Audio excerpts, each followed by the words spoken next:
நான் கேட்டு தாய் தந்தை படைத்தாரா?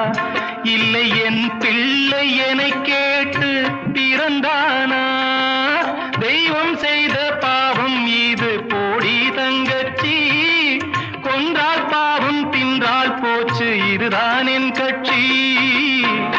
ஆதி வீடு அந்தம் காடு இதில் நான் என்ன, அடியே நீ என்ன ஞான பெண்ணே?